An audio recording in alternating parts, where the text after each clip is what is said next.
Well. Anything Toon can do, I can do better. Hello! What's good, my amigos? Cartoons here. Oh, I'm sorry, were you expecting Toon here? Oh, this is Roundtable is magic, baby, but this is Roundtable is evil. We are here Saturday Nightmare Nights. While Toonie's off having fun with his little buddies, he neglected one person, and that's me. You thought I was dead, but like every good horror movie sequel, evil never dies. I have assembled some of the greatest evil alter ego villains in the Broanalysis community to talk about something that's quite fitting around this time. Villains. What makes a villain good? Our favorite villains. I, of course, need no introduction, but I suppose all these other ones do. So, I'll start over on the left. The lovely Aeon of Dreams, Lucifer himself. Hello, you wonderful dearies. I introduce you as the only one here who isn't a half-washed abortion that their owner didn't want. Well then. Are you sure you weren't talking about the person next to you who is the Madame Mistress of Madness, Thunderblight? Let's not kid yourself, Cartoons. The only reason why I'm here is because you wouldn't shut up. Actually, no, you kind of accepted that invite I gave you with cookies, and Bliss kind of just forgot, so, yeah. I don't know, man. She kind of dominated your ass, and I'm not gonna lie. If Amir dominated my ass, I would invite her back to my room. Peasants. Yeah, because I'm sure we need any more Cartoons Thunderblight shipping going around. I know there's one person who's into that. Anyway, to my right is my, cohort, supposed friend, guy who didn't kick my ass, horror score. Hey, Toon. I got 2 words for you. 5 minutes. 5 minutes? It was longer than 5 minutes, you idiot. And, of course, all the way over here on the right with a lovely glass of wine, D-A-N-Y. Sauté, imbeciles. A grand pleasure to be with all of you. And this has nothing to do with the fact that ANY locked the channel and left me outside when he left for Nightmare Nights. Yeah, I heard about that, man. You kind of were just chilling up here, so I invited everybody up to the bar with the selective drinks, and we're here to talk about villains. So, I would say that I would go first, but I'm a little bit better than that today, so I'm going to let our lovely German pony of disaster kick us off. I see you want to start with the best first. Understandable, I guess. Well, it shouldn't come to no surprise that, being a half-changeling myself, obviously, I will introduce the best villainess of them all, Chrysalis, the queen of the changelings. And to start off, what makes her special among all those other villains? I mean, just look at the Nightmare Moons, the Discords, all those half-gods. They are just strong because they have blunt force. But it takes somebody with actual cunning wits like Queen Chrysalis to manage to nearly take off all of Canterlot and defeat the princesses without being a godlike monster. No, she actually was playing a hard game of risk there. And she only managed to gather so much power. But it was never her intention to actually be capable of facing Princess Celestia heads on. I mean, you saw the surprise on her face when she actually pulled it off. Her plan didn't need it for this. But it showed one thing that made her truly magnificent. She took not just friendship, Mao, the upgraded version, she took love and managed to weaponize it. And not just to weaponize it against some beings who usually despise love. No, she took down Celestia herself. What a glorious view indeed. I gotta hand it to Chrysalis, though. Let's be honest about Chrysalis. She is one of the few villains, other than I think maybe Nightmare Moon, maybe Discord, that's been able to knock Celestia on her ass. That was pretty freaking cool. everyone has knocked Celestia on her ass. Unfortunately, he is Aeon. correct. Not in this way, Aeon. There's the actual defeating way. Well, no, this is the only time it was on screen, dearie. Every other time, it still happened. It was just like, oh, this thing happened. And while Discord was humiliating and a flashback of what the future might have been like had he had dominated Equestria, we actually foresee present time Celestia falling on her butt. Of Alicorn, of her stature, should not have been defeated so easily. And yet, here we are. And DANY, for someone who is so forward with someone who invaded a city full front with stealth forces, I'm very surprised you would choose something that direct, considering you sound very French suspiciously. I have been told this a lot, and I cannot really understand what people are referring to. This Suck is they just poo. my normal voice. I mean, horoscope, back me up here. These are our normal voices, right? I'm pretty sure this is our normal voices. Yes, I believe so. Yeah, Last last I I checked checked it was. But, yeah, well, to continue to declare the greatness of the Queen. Another fantastic aspect is, once again, setting her apart from all those others wannabe conquerors. She has her own army, and not by brainwashing or enslaving bunch of unwilling beings and ponies and what are those bipedal things? Starlight Glimmer was. No, the other one. The other Twilight clone. Oh, bacon hair? Bacon. Yes, the bacon one. These disgusting beings. No, she actually had her own army. She actually controlled it with her wits and with her impressions. She was a true ruler, a real queen, not just some pretender who knows some magic tricks. Not like But- Trixie. Don't tell me about her. A villain! People call her a villain at times. It's ridiculous. Trixie is like the Pathetic. D-list villain that tries to get into the club like, hey guys, I'm a villain too, right? Notice me, guys, I'm cool. Question. Oh, so she's like you. Is that it? From cartoons. You know, I was just about to say that.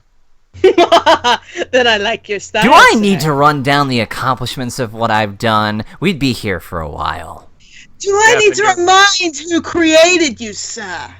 And do I need to remind the existential debt you both owe to me entitles you to call me mother? Oh, and do I need Mommy to loves you, remind you of children. all? Do I need to remind you of the ass whooping that you received from both Blight and me? And do I need to remind you that you actually ceased to exist and rejoined with your Look, man, even Frenchie's getting on your ass. counterpart? Ooh, even I exist in the realms of Bliss's darkest. Listen. The only reason that I'm still here is because not Blight. I'm sorry, Blight had a part in this, but the only reason that I'm still here is because Bliss screwed up. Yes, but without that screw up, where would you be without me? Well, dear, I would say that you're supposed to exist. Who gave you that book, after all? Which, by the way, you totally fucking fell for. But Blight, I want you to exist in the darkest part of her mind, because you exist in a darker part of mine, which is admittedly on the surface. Keep it in your Anyway, pants, Aeon. Oh, dearie, we it don't wasn't made have to be kept pants in. horror score. Exactly. It's kind of hard, you know. Actually, well, no, you know what? I'm not going to Oh, get yes, into this. it's I'm not very going to get hard, into dude. this. Let's. Hey, DANY. If you want to take a part in fixing that, then you're welcome to come along. Jeez. DANY, pass. do you have anything else, Dad? Absolutely. I mean, I can already hear people being like, ugh, but Chrysalis, she got so cocky and careless, and she literally turned her back on some immediate danger. But I want to remind everybody who is saying this about one little thing. She had already won at this point. And if not the forces of harmony or whatever chose against her, she would still be in power. Because, let's be honest here, how many times did the quote-unquote good guys just turn around as soon as they deemed their enemies defeated and started their victory dances? No, there is some kind of cosmic imbalance going on here. I just want to say she won, and that's what is counting. And I guess, talking about the Great Queen, I should also kind of address the most recent developments. So I advise everybody who is not up to date to cover their ears or whatever, because there is something that needs addressing in this round. Oh, in that case, boys, cover your ears! Spoilers! Oh yes, because this is being released on that day. This is the day of when the finale's supposed to go up, but oops, the UK decided to release it a little early. Now, who was responsible for that? Oh, I might as well come out and say it. I'm the reason that the finale went up early. And yet you didn't watch it, unlike me, who was strong enough Yes, to I plan for this did. shit. I watched it several times.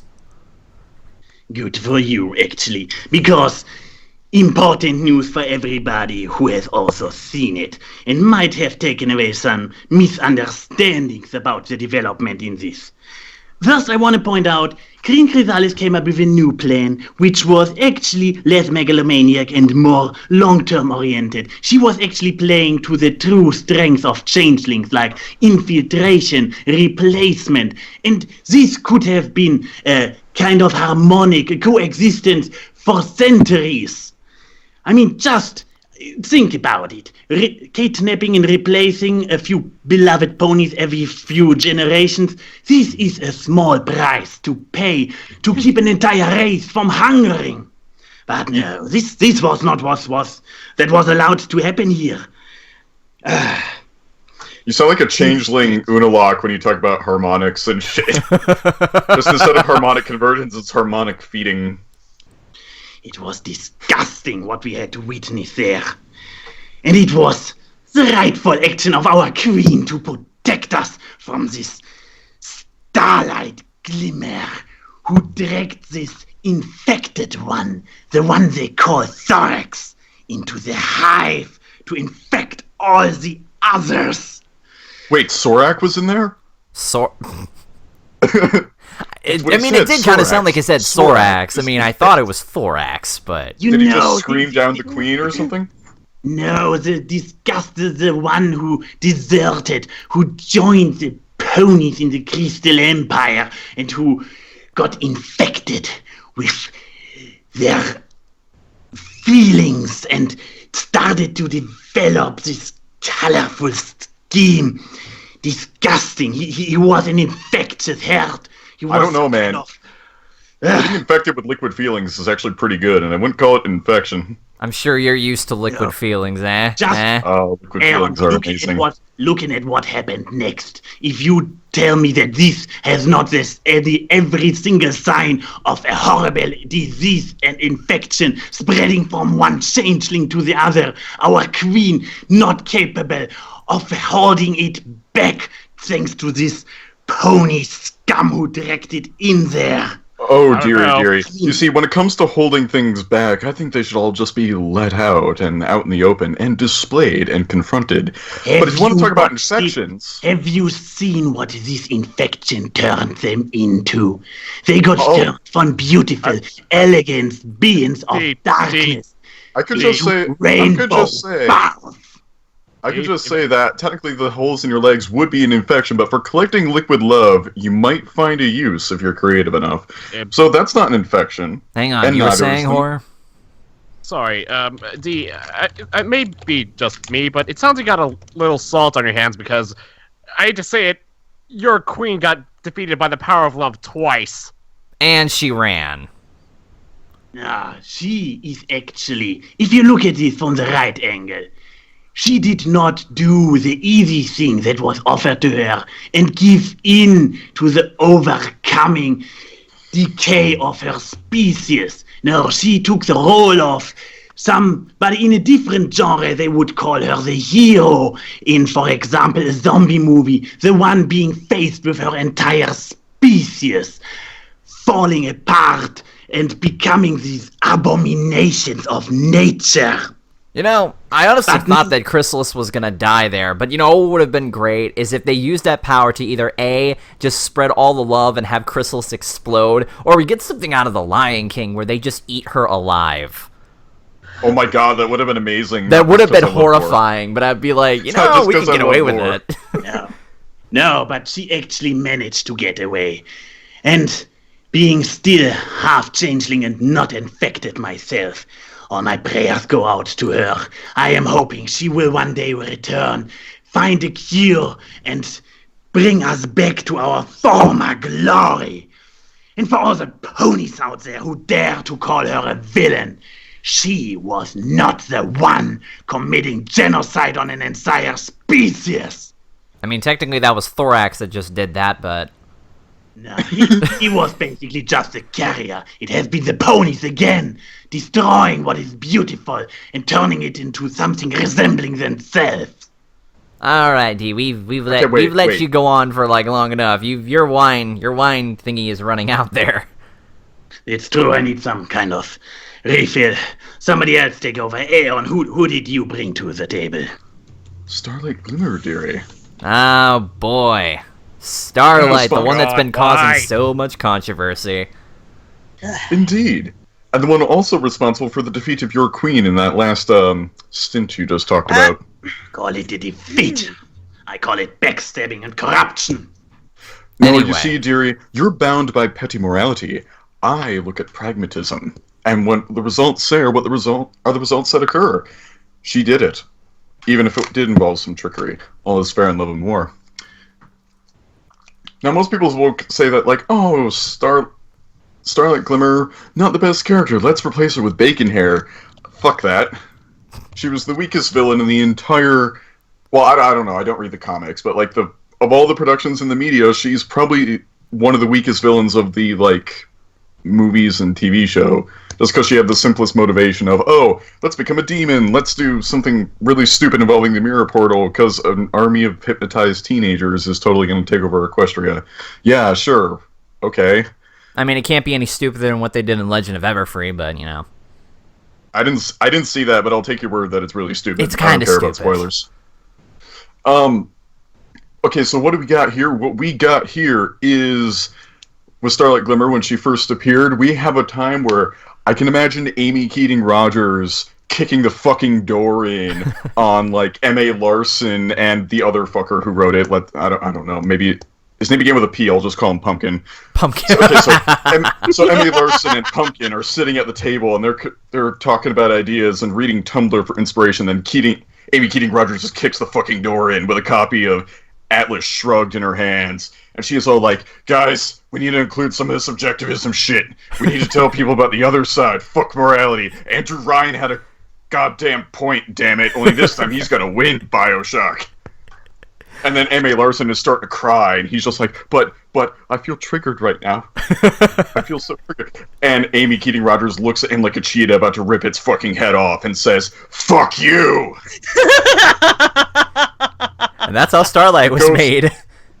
Yeah, I was and the not ready ghost for of Anton... And what they did for that episode was the ghost of Anton LaVey rose from the grave and brought some satanic beatdowns on Starlight Glimmer, because that's how Anton LaVey does.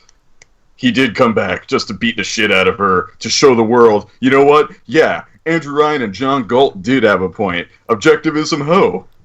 Which is actually really needed, because up until then, we thought it would have been anti-objectivism, but whatever. But what I like about her is that she's the only pragmatic villain. Because all the other villains are just powerhouses, or they become powerhouses and then they lose their intellectual depth. Like, Tarek had it, and then lost it the moment he gained biceps. Yeah. I hardly call Starlight Glimmer a villain, though, considering that what she was doing she thought was morally right.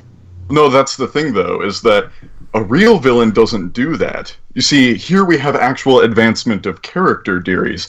After all, I don't really view myself as a villain, yet I'm here with you. But that's because I care enough about you little abortions that I'm willing to inherit you as your mother or a father. Never mind that you owe your existence to me, dearie. Even if, as much as I would call myself your mother, I would also like to make you a mother. But that's beside the point. I'm gonna pretend I did not hear that. I believe one day... Oh, what? You don't want to get is laid by a the day mayor I who die. kicked your ass? I mean, that is pretty hot, but that's beside the point. Aeon will continue, sir. I pity your nightmares. Oh, dearie, they're quite enjoyable. Jeez. Now, anyway, what I like about her is that she's pragmatic, and that's what I like most. Here's a villain with depth who doesn't view herself as a cliched moral evil, which, let's be honest, we all outgrew that when we were 14. Speak for yourself. Edginess never dies, man. It's always a part of you. I mean, just look at Oh, Foursquare's no, trust me. haircut. I don't know, man. It sounds like pot calling the kettle black from you. But we're all least pots Foursquare- calling kettles black here, man. Oh, no, dearie. I can assure you, I've got a lot more depth than just a simple, oh, I'm just evil, dude. You should know that because of that book I gave you. Continue. There you go, son. Now, what happens next is, we have a villain who has outgrown this idea of just two moralities, but what we get out of that is a villain who's pragmatic. She essentially outdid all the other villains just by rewriting time and space, which we never see a villain do. And on top of that, she's the only one that was never actually truly defeated with an instant win gimmick, or with, or even just in general. She had to be convinced not to, because she, in a lot of cases, was the personification of an idea or an ideology. Which is how you do it, but at the same time... Basically, she got talked into just giving up. Great job. Yeah, but here's the thing. She was more well thought out than Queen Chrysalis, who, let's be honest here, in the season finale, she needed all the takeovers to be off-screen because changelings are retarded as fuck when they're on screen. They can't even stealth right. And no offense, I'm just being bluntly honest here. Every time we see them on screen, they can't disguise themselves well. They don't know how to pretend to be the person they're disguised as. And on top of that, the only time the show could make us believe they succeed is when we can't see them succeed. They have to get to the part of it. It's like with Zombie Apocalypse. They don't make sense, so you need to hit humanity with the retard stick to actually get to the apocalypse part, so they just skip to the apocalypse part because you wouldn't believe it up until then. And with Discord, he literally tripped over his own tail, and then just let himself get blasted with the elements of harmony. Tyrek, again, was won by an instant win machina. What else do we... I think we get the point, though. Yeah, you get it. It's like, this is one where, like, an actual discussion of ideology happened, and they couldn't actually beat the villain in any conventional way. And this was just a normal unicorn. Very skilled one, no less. One we think that might even rival Twilight. One at that. A very OP's one at that. She's worthy of being an alicorn. You call it OP, I just call it intelligence theory. The interesting thing that... she was a powerhouse at the end of the day, just like Nightmare Noon, Discord, Direct. Yeah. The interesting thing about that, though, is that when you really think about how Starlight, I guess, advances as a character, she still kind of carries a little bit of that villain side into, like, future episodes. We see that, like, in one episode, she is able to still cast a mind spell by combining spells to put the rest of the main six under her control, just so she can learn a friendship lesson. That's still pretty devious. With that kind of power, she could have taken over the entire town, probably, but no, she chose not to. Yeah, that's the thing, though, dear. That's how you really show power. You don't just try and do something and then fail horribly. What you have to do is you have to show people that you can have it. And but still you don't fail necessarily horribly. No, you have to show people that you can have it, but you don't need to use it. That is the philosophy of power, is that you have to show people, without having to say anything, you can do things if you were really pressed to, and you shouldn't do it with a threat. Well, at the end of the day, she lost control now, didn't she? To be fair, like, She all undid the it. villains that we're talking about have lost, but, you know, it's more about, like, the impact that they had. Yeah, but also it wasn't really that hard to undo it, because the show is just like, oh, magic does everything. Yeah, kind of makes things a little bit easier in the end. After all, if magic really did just...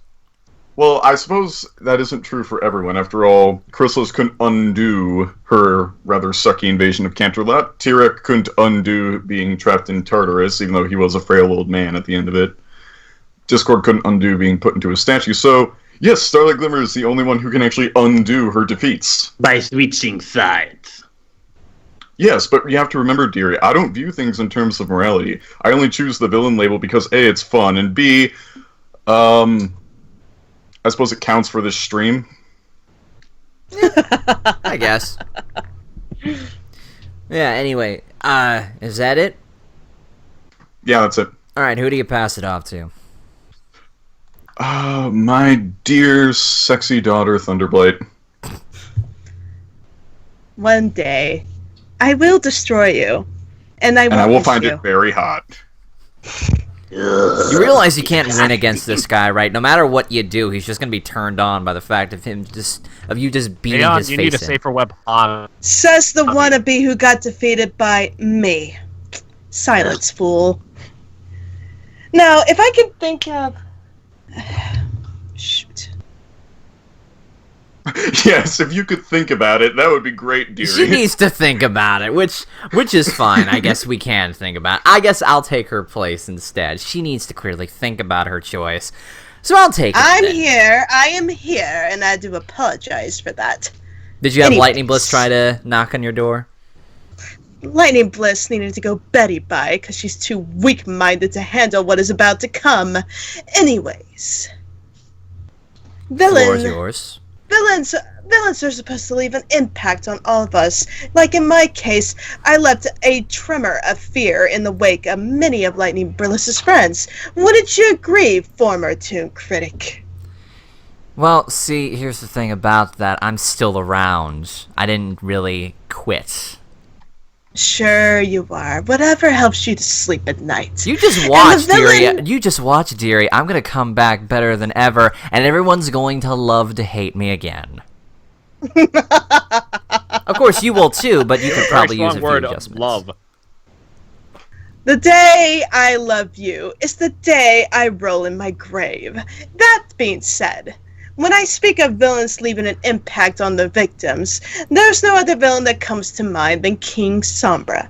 They say Chrysalis would have won if she had fought back and the shower of love didn't defeat her and her army, but in reality, Sombra did win the first time, when he made the Empire disappear 1,000 years ago. Okay, yeah, However, that's pretty impressive. Yes, I know, I am oppressive.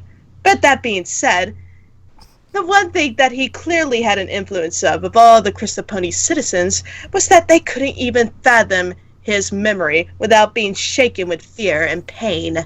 Not to mention he had an ultimate power of shadow to disturb anyone into their deepest, darkest fears. Had Twilight and Spike been together facing the door that he had set up as a booby trap, they never would have won, and King Sombra would have dominated the Empire once Princess Cadence's shield failed. He is a villain among any others. If anything, he's an inspiration from the villains of Lord of the Rings, a terrifying, tall, figurey shadow that spreads nothing but fear and terror in his wake. So, talking about leaving an impact, how is King Sombra doing today? Unfortunately, he's no longer with us, but that's beside the point. Yeah, Frenchie kind of has a point. He's the only one who died. He was actually dead, and you know what was great? He came back in the cutie remark, everyone got hyped, and then they did absolutely nothing with him. Unless Yes, you'd like to we had review to into the comics, but... Status quo has been established again. We are not going to talk But about we Siege will of the Crystal never Empire. But as I said, gentle colts, he left a forever impact. Everybody will remember his name. I don't see any of the ponies today talking about Sombra at all. Yeah, I was going to say, this sounds more like Ozymandias. Ozymandias. I am the great Ozymandias. Here is my eternal city. Watch it and tremble. And the only thing left of him is that statement and one of the statue's feet. But clearly he has not been forgotten because the fans are still talking about him today. I rest my case. No, when he Yeah, was, we're you talking know, about when he was as introduced, he was sombrero. met with memes left and right. He was compared to a frickin' sombrero, and then he got upstaged by Gak. Gak. I have to admit, this fishy stuff is very interesting. I'd rather he be end up as a meme than a regurgitated, reverted villain like Discord or Starlight Glimmer. You'll get wit and con. Amen. Well, here's the funny thing, though. He did get regurgitated revert. What the hell was that? I don't even know what you were trying to say there, but I get your point. He did end up having more of an impact in the comics. Heck, the comics gave him more character and more backstory to develop and all this other stuff, but yet he gets turned into a goody two-shoes. We don't speak of the comics here. I just Not in can't my presence! Anyway, all right, who do you pass it off to? I would pass it off to a certain red stain in the middle of this table, but I think I will go to Horoscore instead. He treats his superiors with respect. Yeah, she'd rather clean up that red menstrual stain than give it the credit of its existence. Ouch. So, let's talk about the true best villain of the show. Now, Blight, you may get... Now, Blight, if I may interject, I make a comparison. Let me talk about the MLP version of Cell. Yep, I'm talking about Tyrek. Because with Tyrek... let me rephrase. With all the other villains, there's only one side to them. Sombra, evil, dark, and broody. Nightmare Moon, evil, dark, and broody, and whiny. Let's see, Starlight Glimmer. I don't want to talk about her. Changeling Queen is Changeling Queen. Tyrek has two versions of him. First, there's the imperfect version of him. First and foremost, he has this one thing that this villain has other than the other villains, and that is the Silver Tongue. He is a master manipulator in his imperfect form. When he's weak, he relies on his words. Hell, how do you think he got Discord and turned to his side? The same way Fluttershy did. There you go. That makes Fluttershy a better manipulator than Tyrek. Well, here's the thing. Tyrek was right. You don't really see this often, but when has the villain ever been right? Chrysalis trying to fend for her people.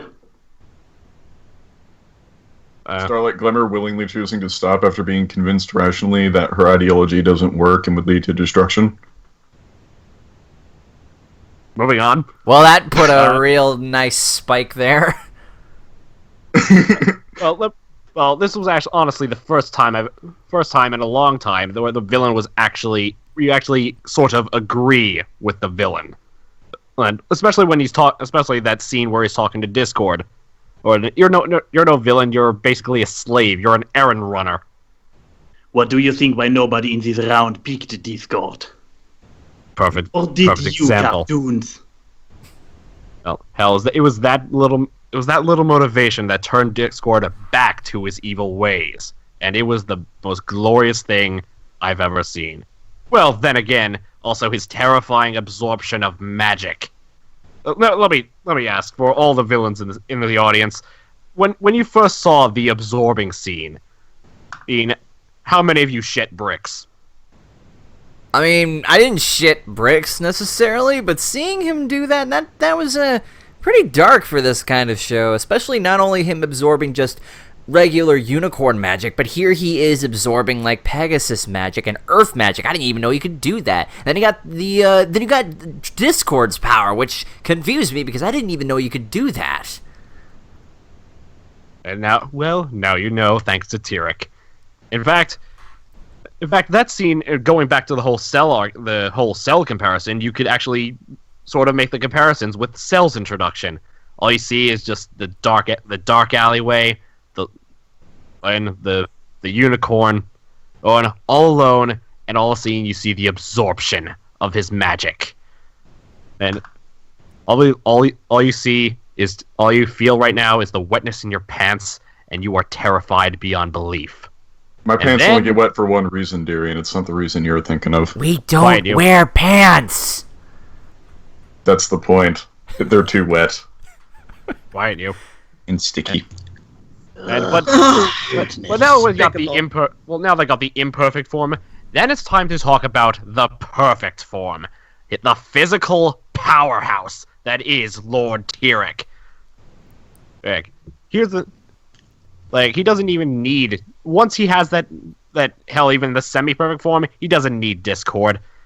And he has his own... Basically, he has his own scorched earth policy. And unlike other villains, he doesn't miss. Hell, he got the fandom in an uproar when he destroyed Twilight's precious library. Okay, you know what? That gets some points there. Honestly, that's some everlasting effects right there. Talking about leaving an impact, right, Blight? A pathetic library. Sombra deleted an entire Crystal Empire at one point. Delete! Sorry.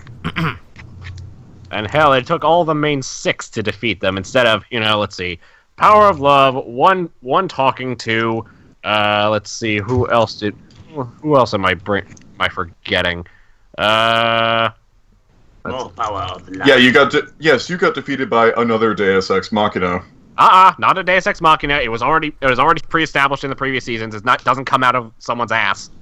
Yeah, but the defeat does. It's like, oh, don't worry, just turn on the more powerful friendship laser, and then we'll just win. Wait, friendship couldn't beat him. You know what we need? More friendship. Yes, friendship version 2. Yeah. The updated friendship. Rainbow power. Nearly as disgusting what they teach Yeah, to only- my fellow broodmates. Do not even speak of the pathetic rainbow power in my presence! Okay, but at least, like, with Chrysalis, it was like, they assume a chiropractor yoga pretzel heart, which, you can look at that and be like, okay, that's kind of amusing, but here they get, like, disgusting color scheme designs, and something that looks like flamboyant 80s trash from Discotheque just defeated, like, otherwise the biggest powerhouse in the series, but I'm just like, could you make a better design? Can we stop reusing the whole taste the rainbow motherfucker ending? Like, really? How many times have we done this now? I get the feeling that We Built This City or Rick Astley should be playing in the background as it's charging up, and then the power of rock just beats him. Eh. Well, if I do, With all the discotheque being flown around. Well, I do have one thing that definitely cements Tyrek in my book: the fight with Twilight. That was epic. some Dragon Ball Z shit right there. That was epic shit. That's what that was. And thus, my comparison to Cell comes full circle. Definitely an inspirational fight, to be sure. I was gonna say though, I thought he was more impressive when he had persuasion, because anyone with power or is a powerhouse can just use their muscles or whatever. That's not impressive. The ability to be a good persuader is, to me, that's more impressive, because you see, when you talk about people's opinion of, say, the devil, something I would know a lot about. Oh, no, we had no idea, really. I mean, it's not like you have, like, the wings and the horn to prove it. Horns, I should say. I don't know, man. I would consider the Frenchman and the horror score guy to be the smarter one of you. We'll see when we get to me. Hi, Hoof. 5 minutes, dearie. But now, people prefer the devil in a nice suit with a glass of bourbon and a cigarette who just wants to talk to you. Could kick your ass if he wanted to, but no, he just wants to talk to you. No one really cares about the old-age pan World of Warcraft reject devil. Which is, unfortunately, I think what he turned into. Still impressive, but he was more impressive when he actually had to use wit and charisma, in addition to some powers, as opposed to just power. But that's just me. Yeah. Well, with my comparison to Cell done, I shall now pass it off to our host, British Ninja. Motherfucker. Is this the part? No. Is this the part where you invite British Ninja? Are we gonna do that again? No, we're not inviting stupid fucking British cartoons. Cartoons. You are so pathetic that even British Ninja is more evil than you. I will have you know that British Ninja is the least evil person that I know of. I just wanted to say, why don't address him by his evil alter ego name, British Brony? Oh no, I was gonna just call him. I was just gonna call him Jeff. I mean, I thought that was his name. Anyway, yes, I shall now pass it off to you. Okay. So I've been sitting here There's no listening one to you else. all talking about what you think the best villain is. I'm gonna be a little unorthodox with my choice. What In the Celestia? if you really think about it, there could be some evil things there, but... You want to, you'll summon the real villain, Inkros. Oh, jeez. I knew it, she was the villain all along. No. Okay. My choice comes down to something I admire in a villain. The ultimate opportunist. And I'm not referring to Edge, who is one of my favorite wrestlers, which ironically makes sense. The job of a villain, I think, should not only come down to power. Power is very important in a villain's arsenal, but also its timing. I pick the Dazzlings from Equestria Girls 2 Rainbow Rocks. The Dazzlings, to me, are impressive in that while they've been here for a while, they haven't done anything. They've been biding their time. They've been waiting for something to happen for them to get their powers back and take over. And how did they do so? They waited. They got into the school. They infiltrated successfully, and no one noticed. They were silent. They were stealthy. They planned the whole Battle of the Bands competition with a little bit of, suggestion, I should say. Suggestion is also very important because they have a little bit of hypnosis, and that led things to them with less of a fight. They didn't need to do a fight. They didn't have to fight anyone. Of course, when the main six tried to figure out what was going on, they feigned innocence, and that worked. They played everything perfectly up until the final part, to what I would consider, if T-Rex battle is the most epic, I would argue that the second most epic battle goes to the Dazzlings versus the main seven. The final battle, Welcome to the Show, which is all nicely put together in the song, shows that the Dazzlings were willing to wait until the perfect moment to activate their magic, steal the main six's power, and become freaking awesome demons. Like, when I was sitting here watching this, I thought, oh, this is going to be some weird, they're going to transform. No, they got these weird seahorse-looking siren monsters. They looked great. They had everything under their control. At least until they were defeated in probably the most epic way with a frickin'... I don't know what that was that defeated them, but still... It was so metal. It was very metal, I have to say. The Dazzlings pulled off something that not many of the other villains were able to. They played it like opportunists. An opportunity doesn't always come around often. A villain should always know when to strike. A villain should always know how to wait until everything is laid out. Because sometimes the strongest of defenses can be knocked down at just the right time, at the right place, at the right moment. That is as the main seven proved by defeating the Dazzlings. Yeah, but still, they put up a pretty good fight against it. I mean, they almost won if Sunset hadn't done anything. Or if Final Scratch didn't conveniently have a transforming car. Yeah, I still don't quite get that. And then it never shows up. It never shows up again. So I'm like, that was just convenient. That was a cool car. Can I get one somewhere? Yeah, oh yes, you can. You can, Aeon. You can get that exact car at your local Target for $19.99. Oh, right, yeah, the reason this entire series exists, and this is why life is unfair, dearie, no one's gonna take this choice seriously because it's Equestria Girls, even if it was good. You have to admit, though, the story is good for it, though. The villains are built up in a interesting and believable way. And not to mention, they're memorable. I have to say, like, Adagio is great. Aria is great. Sonata is meme trash. I might as well say it. She is meme trash.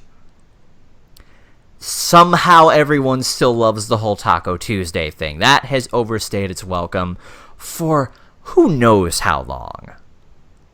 They're an improvement over Equestria Girls 1, I'll say that. Oh yeah, they definitely are. They're probably the best villains in the entire Equestria Girls franchise. I mean, who do we have in friendship games? I was gonna say, is that hard? Cinch? Is it really Cinch that is hard to be the weak. best in the Equestria Must Girls? we even touch on the villain of the Everfree? Oh, The we villain of the could, Everfree. but she's hardly a villain in my eyes. I think it's more power corruption made me evil. Oh, whoops, my bad. That's kind of like the first movie. Whoops. But the Dazzlings seem like pure evil. They honestly do to me. I mean, a lot of the other villains are persuaded to reform, or they're not so bad after all. No, the Dazzlings are pure evil. They weren't going to stop until they got not just the high school, but everything else under their command. And here's the other thing as well. They seem to do a pretty good job if you read Fiendship is Magic number whatever. They seem to do a pretty good job with their hypnotic powers there. So imagine if they did manage to get that army, they'd probably come back and they would be able to do some damage. But maybe that's just me. Wait, weren't we trying to ignore the comics? I'm using them as reference anyway, because for the comics, at least for, what was it, Blight's Choice, at least the comics helped make more sense for the character. Well, I was going to say, in this case, did they give the Dazzlings a motivation for taking over... Well, just any motivation that wasn't stupid? Because, I mean, taking over the world has been done since the 60s. But it seems to, like, work every time. Well, I don't think so. That motivation is too simplistic for me, but then again, that could be because I've outgrown plebeian entertainment. I need better motivation than just, haha, I wish to take over the world, unless it's a charming parody of something. Also, let's not ignore the following point about the Dazzlings. They are basically playing with the net down. I mean, come on. Humans or whatever they are called, they are just too easy to take over. They should try this stunt in Equestria and they would kicked out, well, the way they already did 1,000 years ago with my Starsphere. Well, that's kind of why Sunset Shimmer's plan would not have worked. Yes, I'm going to take over Equestria with my army of teenagers who can barely walk and are hypnotized. You'd be surprised what hypnosis can do. And they stop the Dazzlings. Wait, oh yeah, with the same rainbow-powered bullshit that they used to stop T-Rex. Only they had Sunset there to help them. Yeah, but they still used rainbow-powered bullshit as an instant win beam. Instant win rainbow beam friendship version 2. Windows XP. I wonder if they'll ever get, like, just not do that. I wonder if, like, with Season 7 comes around, they end up doing that for either the premiere or the finale. That would just be stupid. The movie? If they did that for the movie, then I'd be really, really disappointed. But, you know, I think we've all picked some pretty good villains here. So, people down in the lovely comment section, even though we're probably not going to read them, go ahead and put down what your thoughts are on your favorite villain in the MLP series. If it's Nightmare Moon, if it's Discord, if it's any of the ones that we've put here, awesome. I totally look forward to reading what your thoughts are. And, as a bonus, if you've made it this far, who is your favorite alter ego? I mean, I know, you all can't pick me, so I'll let you pick others as well. It won't matter if they love you or not, because at the end of the day, I will destroy them all. And that is why I love you, when all you are destroyed. Why do you keep calling us alter egos? Me and Horosco are real. Oh yeah, that's right, you two are actually real. Well, one of these days I'll get my own body, and then we'll be great. I can be real as I want to be. All Blissey has to do is let loose. Oh, Blissey letting loose sounds like a cool idea. Why did I know Aeon was going to freaking say that? Total kiss up. I might kill you last. Oh, dearie. I'll be very, very enticed by that offer.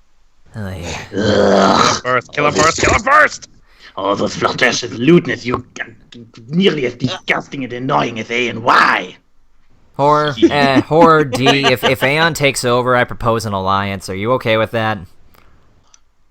Oh, sure, you would have to make an alliance with him, you pathetic excuse of a villain. Who got stuff done around here? Need I remind you of that?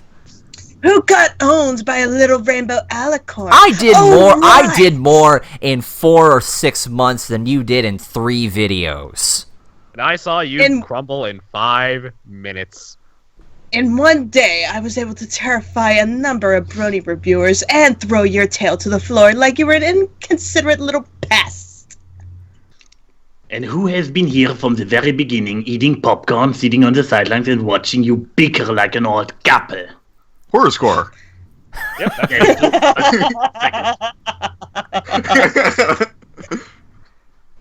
Well, I suppose we can't keep this up forever. So, to all those watching, have a lovely Nightmare Nights or that human holiday, Halloween, or whatever you prefer.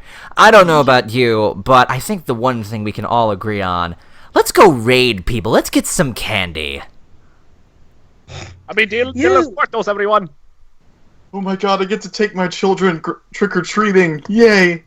I'm Come going here. home. Goodbye, infidels. Yeah, well. Oh, I'm done. Now, let's go trick-or-treating with the devil.